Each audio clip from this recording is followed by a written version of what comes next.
You are listening to Talking Images, the official podcast of icmforum.com. Welcome back, everyone. I'm Chris, and today we'll take on found footage in a scenario where most of us may just be forced to defend it.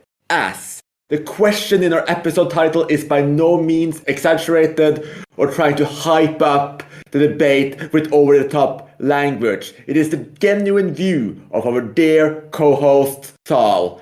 I almost want to just jump straight to him so he can start tearing the whole subgenre down and prepare for a possible fight. But before then, I just want to reassure our listeners that it won't just be a screaming match or altogether negative, though there will be some of that. We'll also try to break down the strengths and weaknesses of the genre, what it is that grabs people with the found footage technique and aesthetics, and what led to their immense popularity.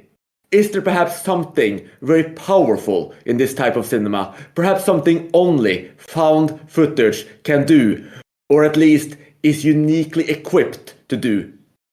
Oh, and as we'll be diving into their popularity, we'll also be discussing the subgenre's decline and ask the obvious question: where is found footage today? Did it simply run its course? Did everyone just get bored? Or perhaps did more and more people simply start sharing Saul's opinion that it's the worst thing that ever happened to cinema? Well, let's find out. Oh, and we have a special treat for everyone today. A new voice is joining us. So before we get into the episode, I would like to welcome our brand new co-host. So Ben, say hello to everyone and maybe just give a quick introduction and then we'll dive into the debate. Hello, everyone. This is Ben from Arkansas, USA. Excited to get into some found footage debate? Sure. Very good. So let's just actually kick this off then and get to where the episode gets its title from. Saul, what is it that makes found footage the worst thing to ever happen to cinema? The title of the podcast came through something we're discussing in chat, and I did say in a very, over-the-top manner that found footage is the worst thing to happen to modern cinema, but, I do think there's some truth in that. I'm speaking from the point of view as somebody who actually teaches filmmaking to kids for a living, and it's actually pretty impossible these days to teach kids how to create a really good, suspenseful film when what they've been programmed to think these days is let's just shake the camera a lot and it'll be scary and cool. And there's way too many films that the kids try and hand into me that's just got all this shaky footage because they're used to seeing it and they think shaking equates to scary, suspenseful, something's happening. But look, if I go beyond that, because I know found footage isn't just about shaky camera work, I think found footage actually goes against the very basics of classic cinema. Classic cinema is all about invisible editing, drawing the viewer in, and disguising, or at least making you forget that what you are watching is something that's been filmed and recorded. Found footage goes against this completely. It constantly reminds us while we're watching it of the artifice of the medium, that what we're watching is something artificial. I think it's simply by nature less immersive because there's no chance of forgetting that what you are watching is something that's being constructed when it comes to found footage. That to me is why I'd call it the worst thing to happen to modern cinema, because really for me, found footage is the death of classic cinema. Interesting. You don't think the death of classic cinema might be a good thing? So that might be where we start off the debate, because I have so much to say to that. But before then, I would love to hear Tom's opinion, because from our discussions previously, it seems Tom is the biggest found footage fan in the room. So Tom, why is found footage not the worst thing to have ever happened to cinema? In response to what Saul's just said, I don't see what is wrong with subverting the basics of classic cinema to try something new and different. Now, I watch films for escapism, and the immersive nature of found footage films often makes me involved in the story. The technique it can blur the line between fiction and reality. And this works well for horror because it can ramp up the horror and place you in terrifying scenarios that feel incredibly real. Now, even with the over-reliance on jump scares, they still often provide an unsettling experience that is altogether different to watching a regular horror film. And this brings variety to the genre that I love the most. And that can only be a good thing for myself and other horror fans. So I certainly see where Sol is coming from, but I think he's overlooking some of the aspects of found footage that make it feel like a refreshing extension of horror cinema and bringing something new to a genre that I love so much. On the subject of, teaching kids film and they being influenced by found footage as a shaky cam kind of implementation, I have to say, thinking back, when I was a kid, I would actually shoot, little short films on a camera. And this was back in the early 90s before found footage was ever a thing. And I remember shaking the camera around a lot to add drama to it because thinking, oh, well, if it's a static camera, it's going to be boring. I think that's just kind of a gut instinct in kids who don't have a firm understanding of film technique. It's the easiest way to show motion. I'm not sure that found footage is really to blame for that necessarily. Yeah, in terms of the teaching part of it, okay, I do understand what you're saying. If I hadn't already given the kids some grounding on how to edit and put a scene together, I'd say that's probably a valid point, but I spend quite extensive time in getting the kids to storyboard ideas, to plan, to shoot different shots from different angles and put it together. And yet it seems every second or third project that gets handed in has still got this scene where it's just the camera running or whatever and shaking about, which to me just doesn't quite capitalize on everything that they've been taught, given that I'm trying to actually show them things beyond just the shaking camera work. That just seems to be their go-to point. What I actually need to teach them is creating suspense sequences as part of the curriculum. And you're not really creating a suspense sequence if all you're doing is shaking the camera around. I definitely understand the frustration around that shaky cam. I personally don't like shaky cam implementations, but I would say that movies like The Bourne Identity are equally to blame. While there's a lot more editing with those, to a layperson, what they see is the shaky cam. They don't really think about the editing and the quick cutting and the film technique required to piece that together. So in their mind, when they're trying to recreate that kind of scene, they're just shaking the camera around as kind of a lazy way out. I think Ben might be onto something here. I do think that Paul Greengrass Born Identity films and a certain subgenre almost of action films are just as much to blame as found footage. But I would like to jump on something you mentioned earlier, which I actually completely disagreed with, Saul, which is this idea that when you watch found footage films, you are immediately aware that it's a film, that it's fake and it's something being presented to you, because the found footage moment really exploded with Blair Witch in 1999. A large part of that was this idea that this is actually real. This is actual footage that has been found.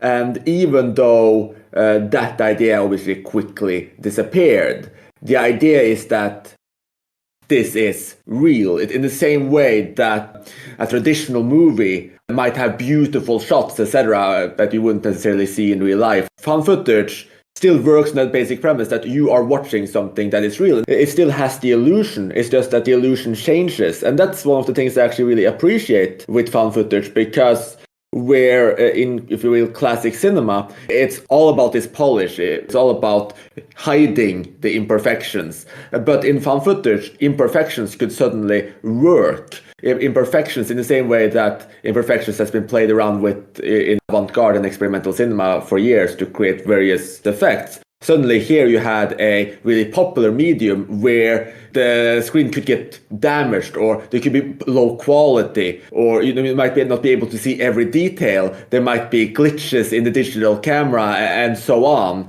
And it, at least to me, large part of that work because you are immersed in this idea that these are characters, they're filming these things themselves, and in some ways they can even draw you more into the film because all of these imperfection actually adds to the realism of someone filming and experiencing this firsthand. So I actually completely disagree with you, Sol. I think that while it reworks the formula of classic cinema, if you want to call it that, I still think that it can maintain this ability to pull viewers in and that they won't be aware that they're watching a film in that way because they are watching something that in its world is being filmed by someone. So that illusion, at least in my mind, is still there and can work just as well as in traditional films.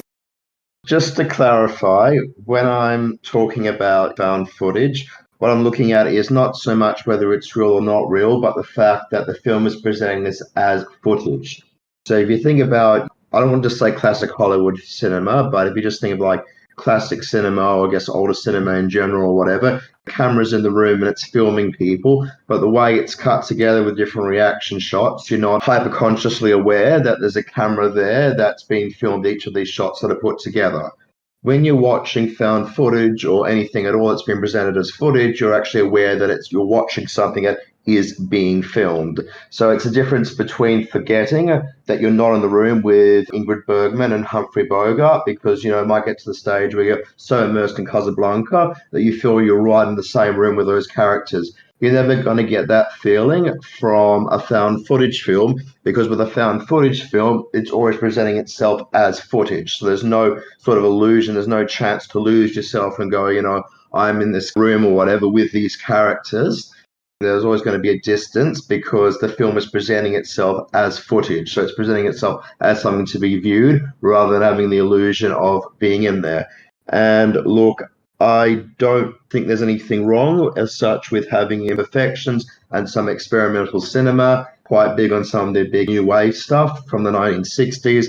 But I just think with the way that it's been done with found footage, I guess since Blair Witch, a lot of it just seems to be a cheap way of presenting a story and trying to make it seem more realistic, but I guess in the process of it making it seem less realistic, that seems like a bit of a conundrum. I guess maybe it is. But if you get to the stage where you're having to say, these are characters watching this footage in order to make it more real, that to me makes it less real because I'm never going to forget in something like Grave Encounters, I'm never going to think, okay, I'm inside this hospital walking around these characters. I'm never going to feel that because it's always being presented to me as footage, which is after it's being watched. Not sure how clear that is.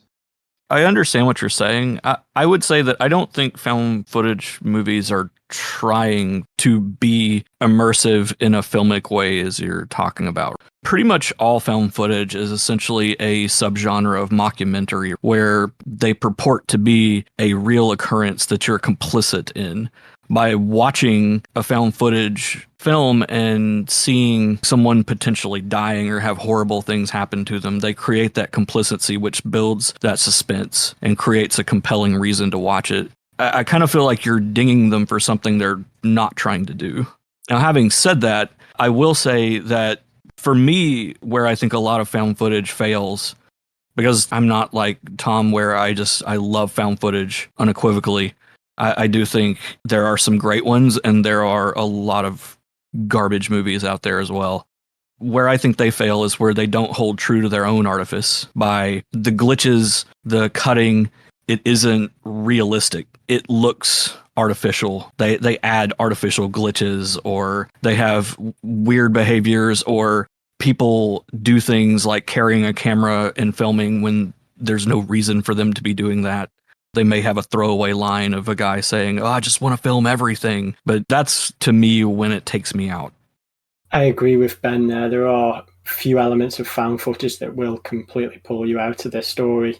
The main one being when a character won't discard their camera and run away from whatever is happening, and they'll just carry on filming. And that is the worst one. But I never find it distancing in the same way that you do, Sol. I mean, I suppose we're kind of reliving the scenarios through the gaze and the perspective of the person filming whatever is happening.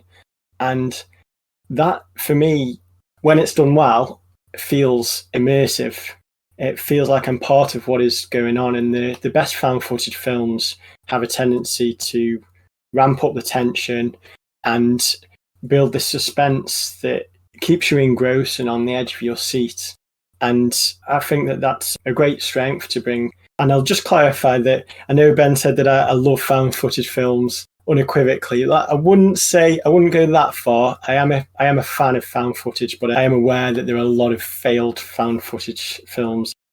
On the point that Saul brought up, I guess that's part of where the disagreement is, because obviously people view and experience films differently, and I've never had that experience of being in the room with someone because I forgot that wall wasn't real. And obviously a lot of people, including Saul, do. So I can see why on that level, found footage films cannot do that the same way. But in the way that when people watch a traditional horror film and they see someone sneaking outside of someone's window, etc., and they look over their shoulders and look out, I do think that found footage has that same effect, that people start worrying that these things could happen to them when it's done in a specifically horrific way. I'm sure a lot of people watched Blair Witch Project and started to be afraid of going into the woods. And I'm sure a lot of people watched Paranormal Activity and started being really worried about the noises around their house. So I think that these films still have the ability to immerse you to the extent that you start becoming afraid.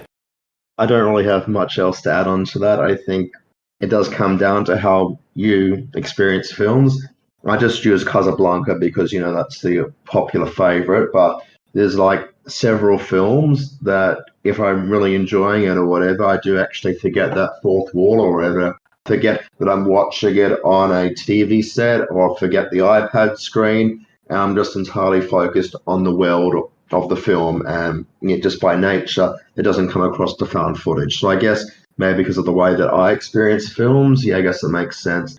Found footage would never, or hardly ever, we might get to that later, hardly ever work for me as well as a traditionally made film. That makes complete sense. I know we've been on to this topic a little bit already, but I would love to hear a little bit more about your overall relationship with found footage. Is this a subgenre that you tend to get excited about and seek out? Or, for instance, Saul, do you actively avoid found footage films? Or, as I know you're a horror fan in particular, do you still see quite a lot of them? If you find out that a film is found footage, do you get excited, disappointed, and would it make you more likely or less likely to see it? Yeah, if I discover that a horror film is found footage, it usually knocks it down a few rungs on my watch list. Depending on how much acclaim it's getting, I wouldn't rule out seeing it because, I'm obviously quite an avid horror fan. So I have watched, a large number of found footage films over the years. But if it's just like some cheapie or whatever, or some random film that's popping up on Tubi or popping up on Shudder, and I check on Letterboxd and I found out it's a found footage film, unless I really know the director, I've heard some really good things about it, it's going to go instantly to the back of my watch queue because I just know that found footage does so little for me in general. The really great found footage for me are the exception, not the rule. So yeah, it does knock it down a little bit, but if it gets enough acclaim, if I trust the director enough, I'm not going to rule out seeing a found footage film altogether. Honestly, I actually kind of side with Saul to an extent on this, just because I am aware that there are a lot of terrible found footage movies. So if I do notice that a movie is found footage, I tend to start getting a little wary of it. I don't necessarily have quite as adverse a reaction as Saul does, but I definitely don't go in with bated breath, super jazzed about it, unless it is something that I do trust the filmmakers behind it, have enjoyed what they've made before, or if it's, particularly interesting. But if I see that it's, campers lost in the woods and something is just beyond their realm of vision, I start getting very, very nervous about it. And Tom, I guess it's the exact opposite for you. To be truthful, I don't actually seek out found footage films as much as I used to. I think there was a period of time between maybe the Blair Witch Project and Paranormal Activity where there was a level of popularity in found footage that enabled you to keep on top of the new found footage films that were being released, because there weren't so many of them, but there seemed to be a boom after the success of Paranormal Activity. So in that phase, I was a teenager and I was very excited by the prospect of found footage horror film, because one of my most terrifying cinematic experiences was my first viewing of the Blair Witch Project as a preteen. And that actually put me off horror for a little while, thanks to my overactive imagination. But once I got past that stage, my love for horror blossomed. And I think it acted like a gateway film to the horror genre for myself and many people of my age. So I had almost an inbuilt love for found footage from the very start that has kind of diminished over the years because there's just been so many found footage films released. And as Ben mentioned, it's kind of got to a point where it's hard to sift through them all to find the good ones. And I tend to just seek out the ones that receive critical acclaim rather than just watching any found footage film I can get my hands on these days.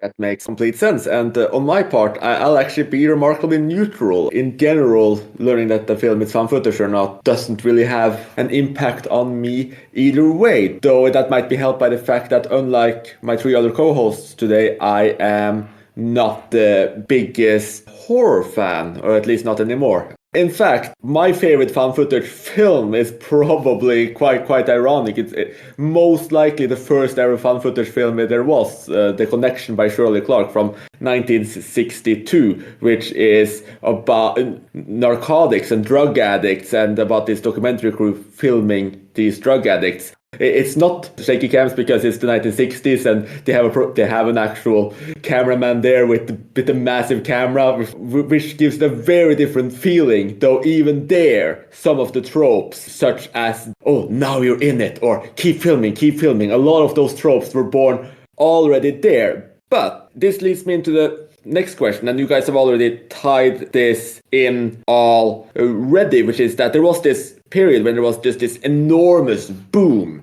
coming from Blair Witch Project, and I guess we can assume some of the reasons why it suddenly started becoming more popular in the very late, or actually in the zeros, because the boom never started in the 90s. It was Blair Witch Project in 1999 that kicked it off. But why did it take so long? Why was it that the first found footage film is from 1962? There are a few films with at least some found footage elements in them later, but the boom was in the 2000s. So why is that?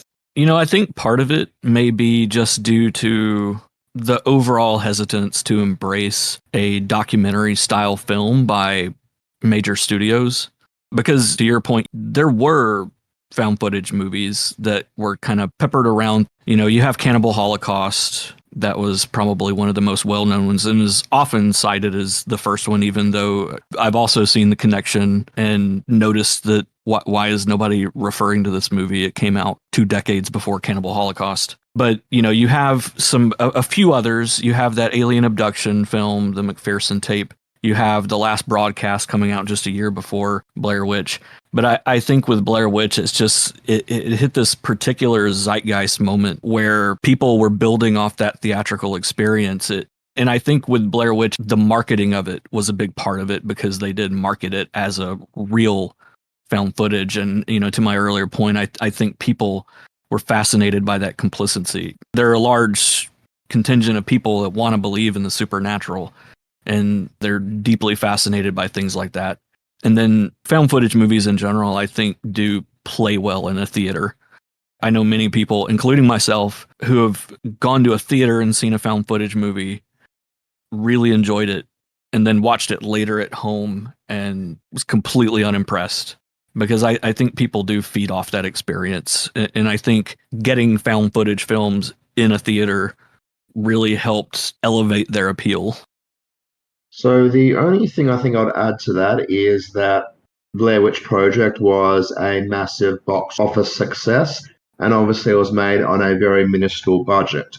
So I think a lot of filmmakers in the years immediately afterwards realized we can actually make films really, really cheaply, and they can perform really, really well at the box office, which obviously didn't quite happen, with a few exceptions. I guess Paranormal Activity, Cloverfield, and a few others aside that didn't necessarily happen. but I think there was inspiration there, and I think it was a bandwagon that a lot of filmmakers or producers jumped on because it looked like a great money-making opportunity. Make these films really cheap, don't have to be high quality, and they may or may not really sell at the box office, and you might get really, really great profits out of it. I mean, there have been some creative ones, but I think the height of creativity with our found footage horror started at Cannibal Holocaust and ended at Cannibal Holocaust. I was going to add one extra thing to that, which is not as greedy as just going on money. But I do think that you're completely right. The main reason why there was this boom is the success of the Blair Witch Project and the fact that you really could make films that cheaply and still had them perform well. That said, I think that there is a different element here too, which is the fact that digital cameras became more and more available, and it was more common for people to film their own lives and their experiences, making these films more believable, or making these kinds of stories more believable. I think you've all touched really well on the main points of why found footage became popular when it did. And one thing to mention is also just the improvements in technology and the decrease in sizes of cameras as well, making it more feasible and more accessible for amateur filmmakers to get involved on the scene, as well as obviously big studios pushing films with marketing after seeing the success of the Blair Witch Project. And I also wanted to bring in an additional voice to today's podcast because there was another member of the I Check Movies forum who wanted to be involved in the podcast but couldn't join us today. And they provided some responses to the topics that we were going to discuss. So I'm speaking on behalf of Cinepolis, and they say that found footage took a while to become popular, probably because of studio intervention. They mentioned films such as David Holzman's Diary, The Connection, and Punishment Park that were all rather independent productions. And then when video recorders became more of a household thing in the 80s and 90s, more people discovered the potential that found footage had for cinema. And of course, they mentioned that the success of Blair Witch Project played a huge role too. And they also mentioned that ghost/monster hunting TV shows probably served as a source of inspiration as well, which is interesting to think about because you had the shows like Most Haunted, etc., that kind of put people into that notion of enjoying found footage as an aspect for seeking out ghosts and the supernatural and trying to put a realistic spin on the supernatural. That's a really interesting point there, Tom. And I think this actually ties into one of those things that are most interesting about found footage, because found footage is not just about the technique. It's not just the fact that it's implementing documentary techniques. I mentioned Peter Watkins' films like Punishment Park, which are kind of folks documentaries, which are not mockumentaries. They are quite serious. They're often based in sci-fi world, sometimes based directly in the past. And you have these documentary elements used to tell stories. But the one thing that kind of separates them from found footage is that there is not that little text in the beginning saying that this film material or the file was sent to someone or discovered somewhere, and this idea that everything somehow went wrong, which is what kind of this subgenre has been doing from that first little note that the director disappeared in the 1962 version of The Connection, or this idea that these people are still being looked for in the Blair Witch Project, this idea that this footage is actually found somewhere, the creators are no longer around. And that's a very interesting element to have brought into such a wide-ranging subgenre. So how important do you think that the idea that this footage was found actually is for found footage? Is there an important difference between your traditional found footage film and, say, Punishment Park? I think that the found footage conceit itself creates a kind of impression going into it. You know something terrible has happened because the footage has been found. It wasn't given. Because of that, it does create this certain kind of expectation, whereas with Punishment Park, while it does have a documentary conceit, you don't really necessarily know where it's going, and that applies to most of the films I've seen from Peter Watkins too. I do think it creates an expectation, calling it found footage. Now, having said that, I have seen some found footage that don't necessarily follow that same pattern of displaying a message saying this footage was found somewhere. Sometimes they're the private memoirs of someone recording it, like a serial killer.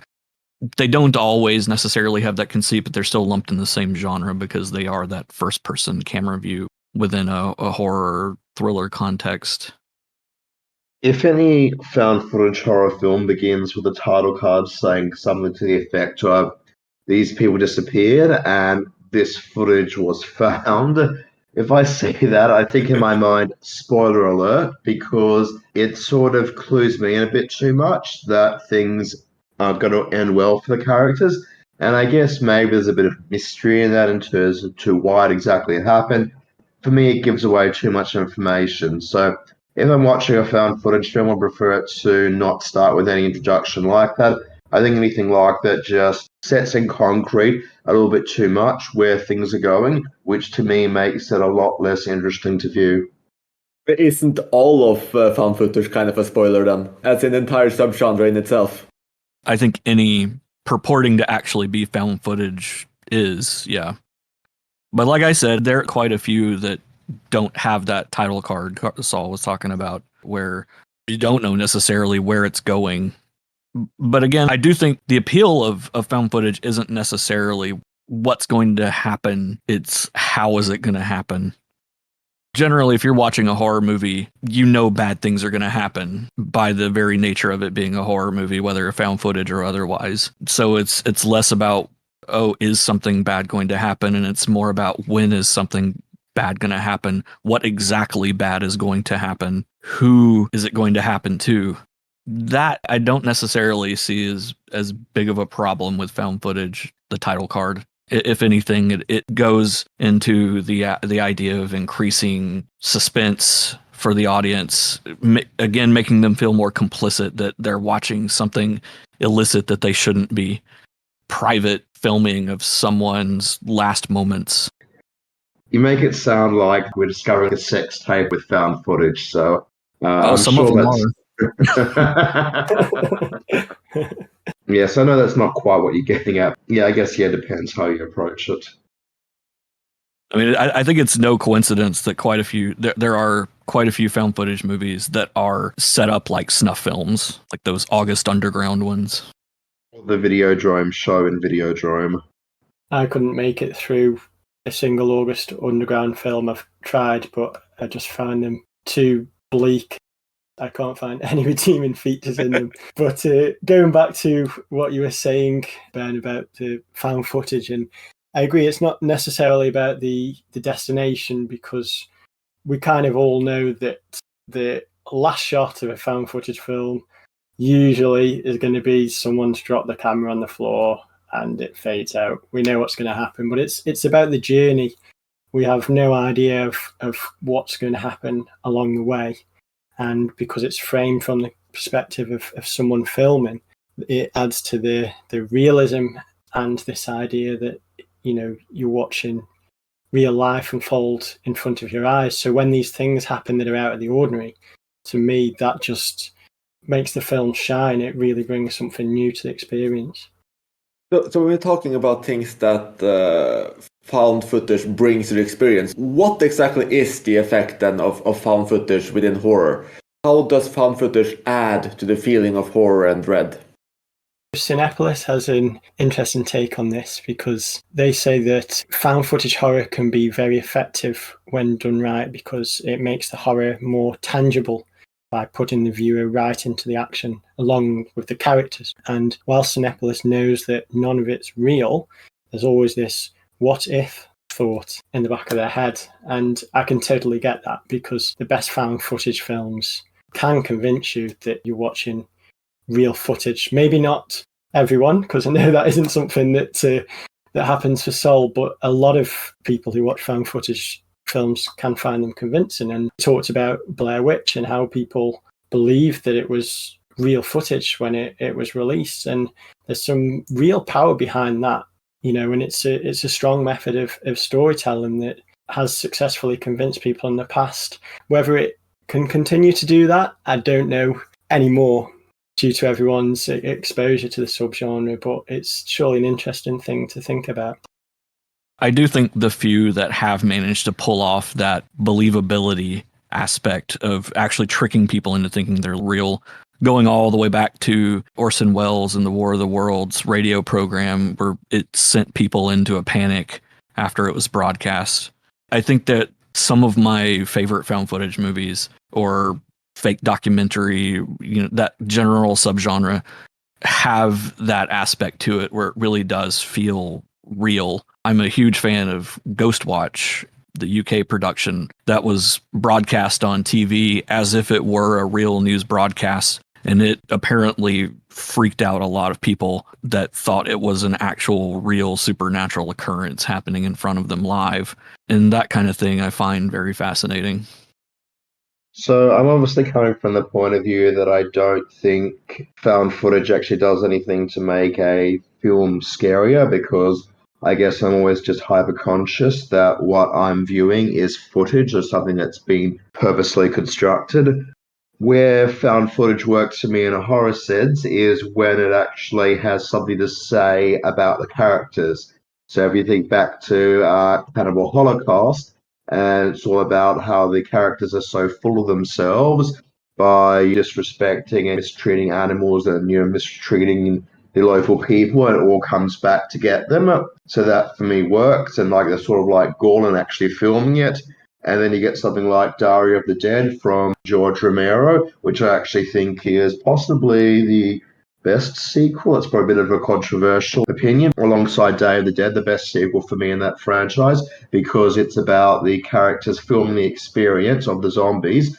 And like they're so obsessed with filming it and uploading it that they actually forget about their own safety. So it's not so much that I think it's real when I'm watching cool satire on how obsessed people are with technology, that they'll be so obsessed with filming it and putting it online that they'll actually forget to watch out for the zombies themselves. By the way, I don't know where to fit this in, but I just want to say that the soundtrack to Cannibal Holocaust is a major earworm. I love it. It's been a while since I've seen Cannibal Holocaust, so I can't really recall the soundtrack that well. But I'll definitely check it out after this recording session so I can find out what's so great about it. That sounds good. It's this really pleasant melody that has this slight distortion in it, like there's something just not quite right about it. And it just seems very perfect for the movie. So found footage even brought us some good soundtrack recommendations, so that's excellent to hear. But expanding on from what found footage can or cannot do to a horror movie, and I think we've talked a lot about it. We have the idea that you're watching someone actually die, that there's some kind of illicit footage involved, that there is some kind of additional realism in it, that someone is filming, etc. There are obviously some found footage films, not many, but some, that are outside of the horror genre. Have you guys seen any of the found footage films that are not actually horror, and how do you think they work? I've seen quite a lot of the found footage films which aren't horror. I had an obsession with going back and looking at where found footage films evolved, where they came from, and the earliest found footage works. And one that I discovered was called 84 Charlie Moppick, which is a war film from the 80s. And it works really well. I suppose it shares some of the themes that you would share with a horror, because there's a lot of tension, people going into an unknown situation and not sure what they're going to be encountering along the way. And one of the soldiers is filming the whole mission. It's about a group of soldiers in Vietnam, and it's nothing incredible, but it's quite impressive what they did for the time, and could be considered groundbreaking in some ways with what they pulled off at the time. I've also seen a lot of science fiction found footage film. Some of the best would be Lunopolis and Chronicle. And I think it's just interesting to see found footage that doesn't rely too much on horror and maybe is more about world building and strange occurrences, more fantastical elements, because a lot of the effects that are used in these science fiction found footage films actually work to their advantage, because people are filming on camera there's that opportunity to kind of bring blurring and stuff. So it's where the lower production qualities actually can be used as a strength to the design of the film. I'll also just add that Cinepolis sent me some information about this as well, and added that without the supernatural elements, the realism factor has the potential to be even higher. And it's also good to make the viewer uncomfortable when up close with the characters. And some examples of these films which do well at this would be Exhibit A and The Dirties and September Tapes. Now, I've only seen The Dirties and Exhibit A, but I would agree that they both make the viewer uncomfortable. First off, I do want to actually second what Thomas said about 84C Mopek. That is an excellent war film, and yeah, it's actually one of my all-time favourites. And yeah, I tend to forget that it's found footage in the discussion of it, because of course it's found footage war rather than found footage horror. But yeah, it's an excellent film, and it's one where the filming of it actually does make sense rather than it being your average run-of-the-mill horror film where the character keeps on recording just because they're just obsessed with recording. So it actually works really well. I'd highly recommend 84C Mopek for anybody who hasn't seen it. What I've done at the moment, Chris has actually given me a link to search for films that have found footage on IMDb, and I've sorted it by my rating and gone downwards, and most of them are horror, but there are some great non-horror ones in there. And Tom mentioned The Dirties, and The Dirties for me was an okay film. I mean, the whole obsession with filmmaking was interesting, the two kids in there, but what I really like is actually their follow-up film. So they made a film called Operation Avalanche about two filmmakers who discover a NASA conspiracy to hoax the moon landing, and they stumble on Stanley Kubrick filming it. It's like an excellent conspiracy film, and the found footage there is sort of used to propel the conspiracy element of it rather than to make it like a horror film. Looking through some of the other films that have given high scores to that are found footage, some of them I don't think really count as found footage because they're more like screen recording ones, like they put Searching in there, the film with John Cho, but I think that's a different subgenre altogether. A film that's come up also in my search is a film called The Road Movie. I guess it is actually technically real found footage because it's actually created by using dash cam footage from various vehicles in Belarus, and they've been spliced together to sort of show some of the crazy behavior on the road. So I don't know how much that counts as found footage because it's actually real footage that's been put together because it's a real documentary. Nothing's been staged in there, but that's an awesome film that, would recommend checking out, even if it's not technically found footage. Otherwise, scrolling down, the only other non-horror found footage that I've given higher than a 7 out of 10 to is Redacted, which is a really awesome film which Brian De Palma did about 15 years ago about soldiers and some things that they should and shouldn't be doing. But, other than that, scrolling down there, and a lot of them are horror ones there, but, tons and tons and tons of found footage films. Okay, it says over here that I've rated 48 films that have got found footage tags on IMDb, and yet there's only less than half of them that I've really given, a really strong score to. That's not too bad, actually. Yeah, it actually does. I think some of them are missing the tag because I'm looking through them going, that's not as many, because I've seen some really crappy ones on Tubi and Shudder and other streaming services. So I don't think these IMDb tags is a proper representation. Probably not. If you're at about 50%, that's a much better ratio than I would be on found footage. Yeah, I don't think it's accurate at all. I probably should have previewed that before recording that second part. Yeah, fair enough. End of Watch is a pretty decent one as well, where it's cop body cam with Jake Gyllenhaal. I haven't seen that actually, but no, it got some decent reviews. It is. It's a really good film. I like End of Watch. Very good. Might add it to because they use the body cams. There's multiple cameras that they flip between and cameras in the car and everything. So it is. Yeah, it's quite a good film. Though. I just found a really terrible non-horror, or depending on what to classify, I don't think it's horror, non-horror found footage one in the IMDb list, percent. So it's Trash Humpers by Harmony Korine. Oh, yes. Yeah, I don't know about his name, but that's just a stupid, pathetic film. For me, it's found footage at its worst. I kind of bucket Trash Humpers with some of like Andy Warhol's films where It's really just a film made as a troll. If you watch it, then you have fallen for his joke. I've seen that on some top lists, some places. Like there are people who actually love trash humpers. So the troll worked for like, I don't know, 3% of the people watching it, maybe 1%. I'm not going to estimate it, but it worked for somebody. Yeah, I mean, Empire seems to end up on people's lists Oh, too. yeah, But true. could Empire be classified as well, that's just a documentary, I guess.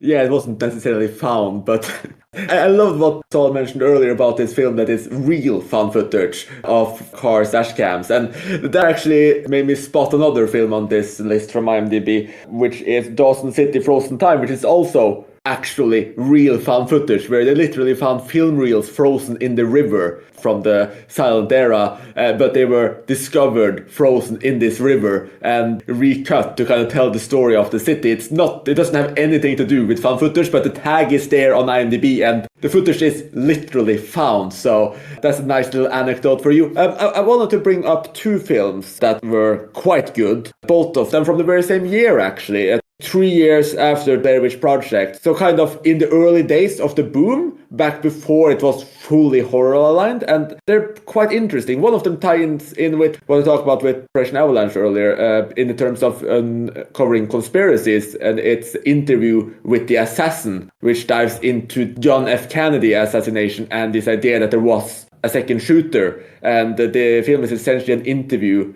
or a collection of interviews with the shooter, where the documentary maker is following the shooter around. And it fits perfectly into the found footage story, ties very well into the feeling of suspense and paranoia, etc. And it's done thoroughly well. A lot of people could see that movie and genuinely believe it as well. And the thing here is that it really just depends so much on us really just buying stories this person is telling us, working in the fact that, the filmmaker is also suspicious of whether or not it's true that he is the assassin. So that works on many levels. And the second one is quite a lot darker, and it is 0 Day, which I think has something in common with The Dirties, which I haven't seen. This is essentially a school shooter film.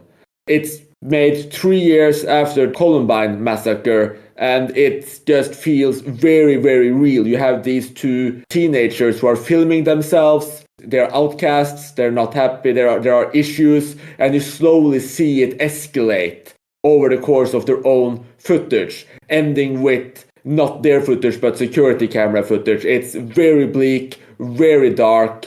It's very well put together. It's a small production, but that's a thoroughly intense film, and it's one of those times where, because of the realism there, because you can kind of believe this story developing in front of you, that found footage added to a non-horror movie really did the trick. Interview with the Assassin kind of reminded me of And Bites Dog in this context. It is probably one of the most well-known faux documentary films outside of the straight horror genre, and it's a pretty compelling movie.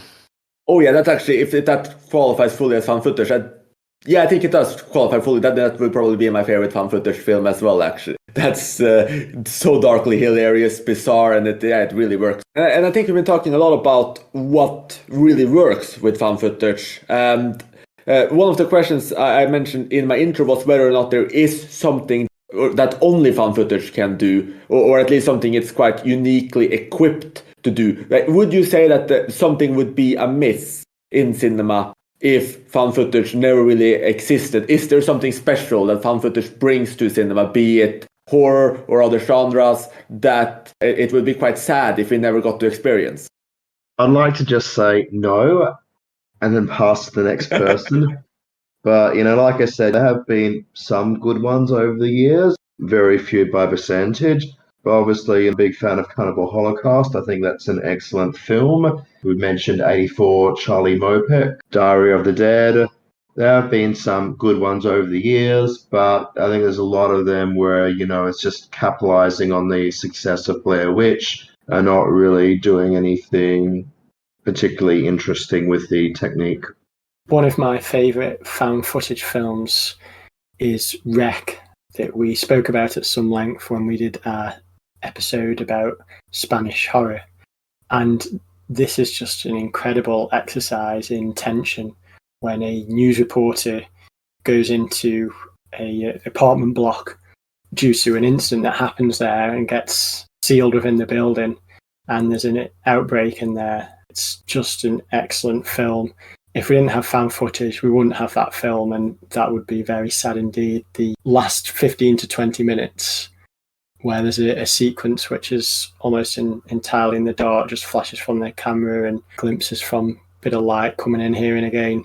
It's so scary. The first time I saw it, it just stopped me in my tracks, and my heart was beating so fast. And there's many other films that have made a big impression on me from the found footage genre, not as much as Rec, but films that deserve a mention. I don't know whether we'll get time to discuss them all, so it feels like a good time to drop some now, but films like Afflicted, it's a great vampire one, Troll Hunter, some excellent special effects in there, and Cloverfield as well, that's another great one. And the VHS series have all been very interesting cinematic experiences for me, and if we didn't have found footage, we wouldn't have had them, so I'm glad that found footage became a thing. The Safe Haven segment of VHS 2 is one of my absolute favorite found footage moments, just because it is so absolutely insane. And that's kind of going into something that I think found footage, when done well, does better than a lot of horror films, or really films in general, and creating this visceral personal experience, putting you in the shoes of the people in the film, experiencing something very intense that you wouldn't normally go through. Yeah, and I think that's definitely one of those things that it would be very sad to be without. And just going back to how found footage is actually constructed and how they work and the kind of cinematic language they use, I think it would be very, very sad if we didn't have this popular genre playing around with limitations this way, because limitations are always really, really interesting when creative people do something on a low budget or do something where they're forced to do it a specific way. Then you do come up with new things. I think that found footage showed a way to make very cheap and effective horror films in a way that would not necessarily be possible without it. I think the way that they incorporate glitches as a way to create suspense, that is something that we've seen in cinema, be it cinema verite or certain types of documentaries or certain types of art house films, but it's not something we've seen in big genres like this, and it's quite nice to just have that worked in there. And going back to the realism as well, having that new angle of we're filming this, you are engaging with something that has been filmed. I know this is something that Saul reacts to negatively, but at least to me, this is something new and slightly different in films, or slightly different from traditional cinema, if you will. And I think that anything that differs that much from what we talked about earlier as classic cinema is exciting and interesting. And as Tom mentioned earlier too, variety is a good thing. For that, I'm very happy that found footage came to be and that it had its moment, even though it clearly frustrated some people. Just to be clear, I am pro variety, and I do like quite a lot of experimental films. I've been pushing for a long time to have a Michael Snow podcast. So I'm not against experimentation as such, or pushing the envelope, or going against classic Hollywood film. But I guess I just feel with a lot of found footage, it doesn't really serve much purpose beyond just the premise of being different itself. You could look at Wavelength as being a kind of found footage. Okay, fine. I wouldn't disagree with that. So I guess maybe that's the greatest found footage film ever made then. Yeah, maybe it is. I mean, that's one of those films I'll only rewatch if we do that Michael Snow episode, because the first time I saw it, I just did not care for Wavelength. I don't think I have a desire to guest on that one.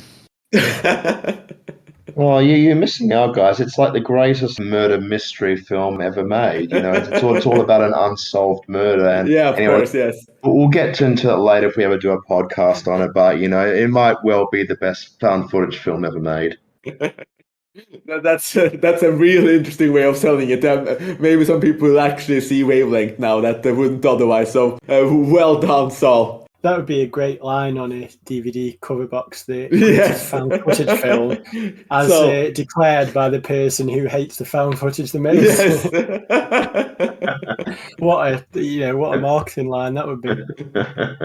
Very good. And so we talked about all the things that kind of led into found footage having its rise, the changing technology, the popularity of Blair Witch, the ability to produce cheap films that could do very well at the box office. But obviously the found footage moment is essentially over. There's not really been any major films over the last 5, 6, even 7 years. Like, this is a phenomenon that really burst out in the zeros and lasted into the early to mid 10s. It got to the point where you even started to see found footage TV shows like The River, but then it just slowly quieted down.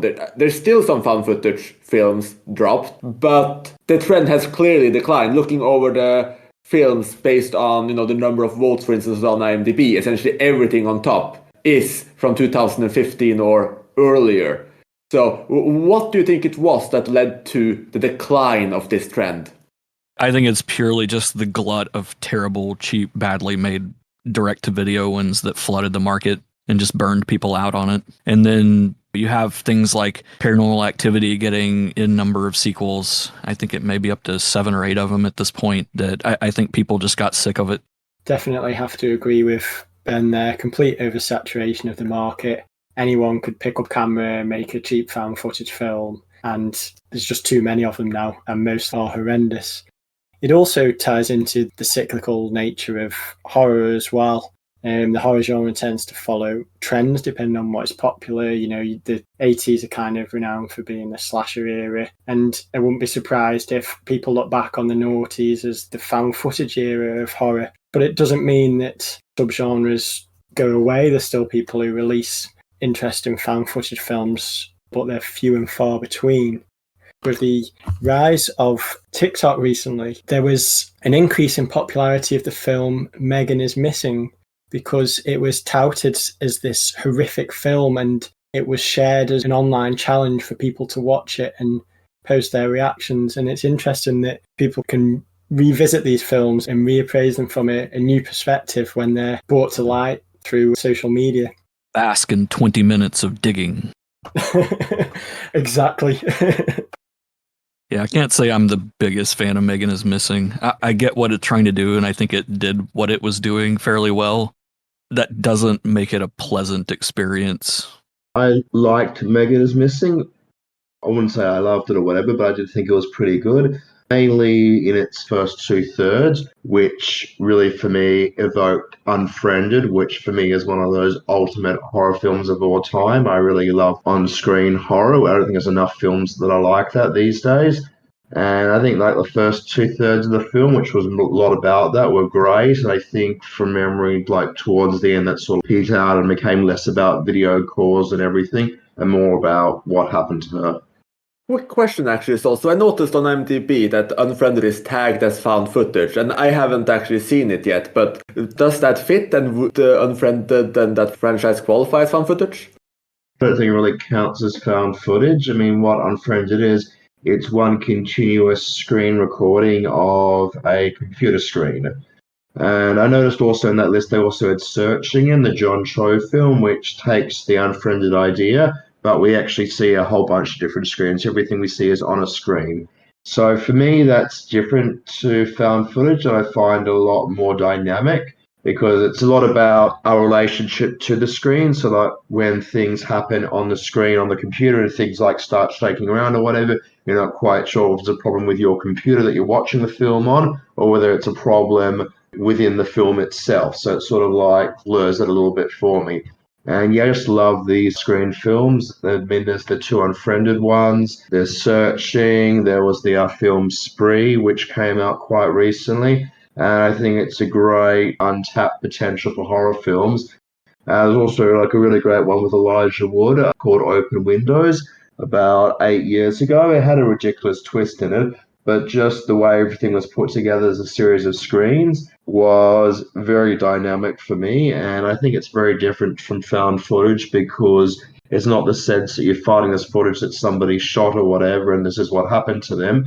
It's more that you're actually inside their screen, inside it happening to them. So for me, I guess it's on par with watching Casablanca and feeling that I'm in the same room with Ingrid Bergman and Humphrey Bogart. Likewise, I actually feel that I'm on these characters' devices when things happen on their devices. I love that. I just want to ask the question whether anyone has ever compared Casablanca to Unfriended before. I love that connection, so I'm impressed. The screen recording type films, I wouldn't say they're totally different than found footage. They're almost like a sub-genre of mockumentary or faux documentary, where what you're seeing is purported to be real. And while it doesn't have the conceit of the title card at the beginning of this was found somewhere, it's still implying that you're experiencing something in real time, much like a found footage movie. I do tend to like those. You didn't mention it, but Host is another recent one that's been getting a lot of buzz. Those actually go all the way back to the Collingswood story, which I think was the first webcam movie in the early 2000s, which is not bad. The technology is definitely clunkier, but it's still pretty effective for what it's doing. I like the Collingswood story, and it is the first found footage film to use computer screens. And I agree that it does feel clunky when you watch it back today, but at the time, it was pretty creepy and worth checking out if you're a fan of the computer screen films, but you haven't seen it yet. There is a nice new Blu-ray of it. I haven't actually seen that one yet, but I agree that Host is a fantastic film. I've seen, I guess, most of them that were available to me. I don't think that one ever was, but I might need to check on importing the Blu-ray of it now. Probably The Den's the earliest one that springs to mind for me. And yeah, I just thought, even though that one's not totally on screens, that to me was still really cool. And I guess for me, it's different to found footage, but it probably depends on how you look at it. It's more so that I sort of feel that it's my own device when I'm watching a character on their device and it's totally on their device, where it's a bit different for me if I'm watching footage and getting the sense that this footage has been filmed by someone else. And other recommendations today. So we have the soundtrack of Cannibal Holocaust and the new Blu-ray of the Collingswood story. And moving on from that and nearing the end of our episode here. So we talked a little bit about this new trend of the Unfriended series, etc., kind of being an offshoot of found footage or a subgenre of found footage. So do you think that we'll see some kind of resurrection of found footage? Is this new trend of the Unfriended series, etc., some kind of continuation or example of that? Or do you think that the subgenres will kind of stay more or less in the past with just the occasional new film, essentially making it out to general audiences? I doubt there is going to be another massive explosion like there was with the Blair Witch Project. That just seemed like a very particular moment in time. I mean, if you look historically at film, you don't really see that kind of thing repeated very much, regardless of the genre or style of film. Yeah, I think that found footage has had its time in the spotlight. But I'd like to think that there's still filmmakers who are willing to, and we'll still see the occasional strong found footage film coming through.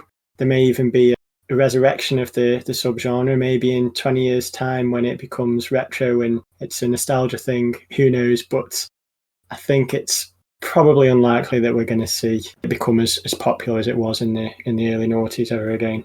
I would actually say that the trend of found footage hasn't died down. I mean, yes, there haven't been that many acclaimed ones released recently. However, just looking at the tons of horror films that are available to stream online, especially on Tubi, I don't know, for whatever reason, they all seem to flock to Tubi. There are just tons and tons and tons of found footage films still being made today, I guess because primarily they are so cheap and they are so easy to put together. I don't think the trend has died down. I don't think it actually ever will die down, just because it's just such an easy way to get a film out there. Whether we see a big resurgence of great found footage films, I don't know. I think it is possible. But look, I don't think the trend has died down completely, so I guess I find it hard to answer the question in the first place. I was more talking about in terms of general popularity and being shown at big multiplexes, etc., the way they were back in their heyday. I understand what you're saying with that, although films aren't really being shown that much in multiplexes these days. I mean, especially since the pandemic. I mean, that's changed the whole landscape, but these days people are preferring to stream stuff anyway. So I don't know. I don't know. Fair enough. Or as in a big Netflix release. I know IMDb is not necessarily the most accurate guide, but looking at the films with the most votes, for instance, if that's an indicator, none of the top 40, essentially 50, are from after 2015, except Searching, which we talked about isn't really found footage. Do you think we'll see big found footage films like, for instance, Cloverfield or the Blair Witch Project, etc., make those kinds of rounds again? Maybe think of it in the context of, would there be a found footage film that would hit the zeitgeist, like something like Squid Game, for instance, where everyone is watching it, everyone is talking about it, everyone is tweeting about it? I think it would take a major filmmaker to do something interesting with it that would gain a lot of attention. If Wes Anderson made a found footage movie and released it on Netflix as an exclusive, that could probably be something that would get a lot of attention. I have no idea what the hell that would even look like. That seems like it would be crazy. I think just the days of random, essentially the people who made Blair Witch Project hadn't really done much of anything before. They had a few small projects, but I think the days of that kind of film specifically blowing up huge like it did, or like Paranormal Activity, I don't see that happening again. I can probably agree with that in those terms. That, I don't really see any found footage films on the horizon that would be as big as, I guess, Squid Game, to use that example where everybody's talking about it. I guess it'll need to be something really innovative we need to do with it, because found footage has just been completely exhausted over the last 20 years. I think all the possibilities of it have been exhausted. And if it's evolved into screen recording films, that can only be a good thing. But yeah, the traditional found footage, I think, pretty much has been done to death. So it might happen. I think it is possible, that there could be someone who comes along and does something very innovative with it, but it does seem less and less likely, I guess, the more saturated the market becomes and the more that everybody taps out all the potential of it. It'll need to really be something quite different, but you're already getting my mind thinking about how I can make my own Blair Witch Project film now and make a bit of money, but you'd have to do something very different with it. It sounds like you have a lot of potential Blair Witch Project on your hands anyway, Sol, from the filmmakers in your classes, so maybe you need to tap into their potential. Maybe they are doing something right. Possibly. Well, I'm sure if I put some of their films on Tubic or whatever, they'll probably be better than some of the horror stuff that's getting shouted out from there anyway. That's fair enough, Sol. Maybe there will be a found footage film about these students just frustrating their teachers with found footage. We just have to see how that ends. It'd have like a One Cut of the Dead meta commentary about it. So yeah, either Saul kills them or they kill him or something entirely different happens. But I can see that going in some really interesting directions. But so just to wrap everything up then and end on the final question. Do all of you agree with Saul that found footage has essentially tapped all of its potential, or is there something, or do you think there still is potential to do something very different? Are there some new context you would like to see found footage in, and if so, what or how? Now I'm thinking I really want to see Wes Anderson do a found footage movie. I guess that's the answer. But seriously, I do think it's possible to think outside the box with found footage. There are a few different ways of doing it. There's one film that I'm a big fan of called, I'm not even sure how to say it out loud, but it's S&M Man. S&M Man. I think it's going to be Sandman. Oh, maybe it is. Yeah, Sandman. Yeah, with the and sign, the ampersand. Oh, yeah. Okay, that makes sense now that I see it out loud. Okay, yeah, so Sandman, which purports itself to be a documentary with a found footage film embedded within it, but presented in the real world using real directors, real actors, the director's playing himself. So it adds this other kind of meta layer on top of it that I think makes it pretty effective. I also think blending found footage concepts with regular film concepts still has a lot of potential. I've seen several movies that do that well. One recent one that I saw that I thought pulled off a pretty unique premise in the found footage realm would be The Deep House from Bostillo and Mari. the guys that did Inside and Livid. I don't know if I'm pronouncing those right. My French is terrible. But, that one is essentially an underwater haunted house film where large chunks of it are done using, first person camera, found footage type of conceit. But it also cuts and has more third person omniscient view. And I think that one works really well and has a really nice sense of atmosphere. It's also one of the best looking found footage movies. I think the cinematography in it's very good, which is something you rarely ever hear spoken of with found footage. I do think there's still potential there. Just needs the right person to come along. I do think found footage does have potential. Like I've said before, there are a few scattered good examples of ones where I think it has been used well. But I think the key to making a good found footage film is to make it about the characters and I guess their obsession with recording and having that playing a part of it rather than just being recording for the sake of it. So I did give the examples of Diary of the Dead and Cannibal Holocaust. I think those are just great examples because it's sort of like the characters get so caught up in the filming that they don't really realize other things are happening. So I think from that point of view, it could sort of work. I mean, I'm just thinking about things like even Scream 4, you have a character who's trying to record the whole of his high school experience by having the camera on his head and recording every moment. I think that's got potential. But there's some really funny moments in Scream 4 that actually work because he's so obsessed with recording everything he doesn't realize everything that's happening around. So I think it's got a bit of potential, but I think just using found footage by itself without trying to tap into the obsessive nature that people have with recording, I think would just be a little bit redundant. I think there's also different types of cameras and ways of observing things that could be interesting.